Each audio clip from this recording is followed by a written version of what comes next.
But you know, so that's one thing that interests people, how to do something successfully. But a lot of what people talk about is something different, which is, I was trying to get from point A to B and it didn't work, and now I'm at a place where it didn't work.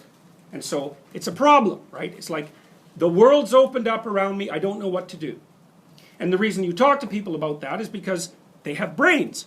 And so do you. And you might as well have two brains working on the problem if you can. And if you're reciprocal, you know, you're in trouble, you come to me, and we talk it out. And maybe I can help. And then, because we're playing a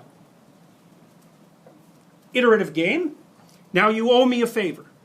Now, you know, I'm not going to be too restrictive about that, but you know, socially intelligent people are reciprocal. And Ben Franklin once said, you're new in a neighborhood, what should you do to get integrated? He said, ask a neighbor for a favor. A small favor. It's right, like, will you build me a new house? It's like, no, that's not going to work. But, you know, would you watch my dog's on the lawn, would you watch him for 2 minutes while I run down to the corner store? It's like, okay, they can do that. Well, why would you do that? Well, it opens up the possibility of reciprocal exchange. It's very, very smart, because now they can ask you for a favor. So you get the trade thing going. And people who are highly social are really good at identifying and maintaining reciprocal obligations. So we use each other as problem-solving resources. And a lot of our communication is exactly that. And so basically the story you're telling isn't, I was at point A and I went to point B and everything worked. The story is this instead. It's half of this. Okay, I was at point A, that's the top left-hand corner. I was at point A and I was going to point B, but something didn't work. And then things collapsed, you know, to a greater or lesser extent, depending on the severity of the event. You know, and the closeness of your friendship, say you're telling this story. You're not going to tell catastrophic stories to someone on a bus that you just sat down beside, unless you have a mental illness.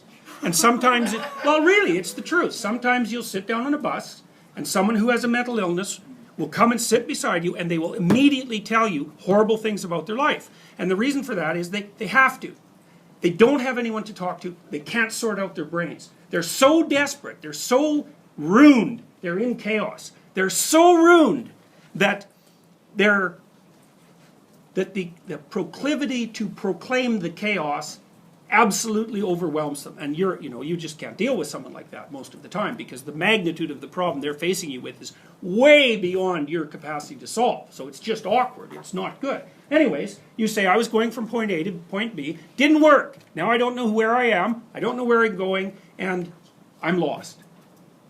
And you say, well, in my experience, when I was in a situation like this, I did this, and I know someone else who in that situation did this, and maybe you could try those. Or maybe you just shut up, and you let the person talk. And that's often extremely useful. And the reason you do that is because they're thinking. Because people think they think, but they don't. They talk. Thinking is hard, right? It's a very complex, abstract, cognitive operation. And I don't think that there are many more people who can think than there are people who can really read. And that's probably 2 to 5% of the population at most. And so most of the way that people deal with that is that they talk. And that's their thinking. And so they have some ideas about what might be going on, but they're mixed and muddy. So they're basically throwing out these ideas.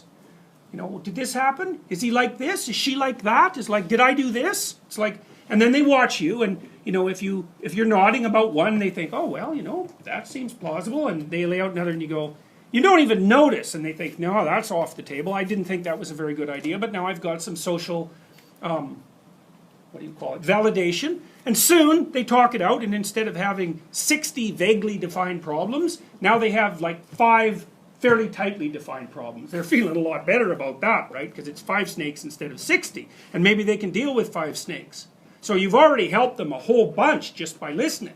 You know, and then maybe you can be an active listener, and they lay out their story, and you say, well, you said something here that doesn't make any sense with this thing that you said, so, you know, how would you reconcile those? And, you know, it's this dialectical process, and so the person collapses into chaos, and they come and tell you about it, and then you rescue them, if you can, out of the chaos, and then they pop back up the other side.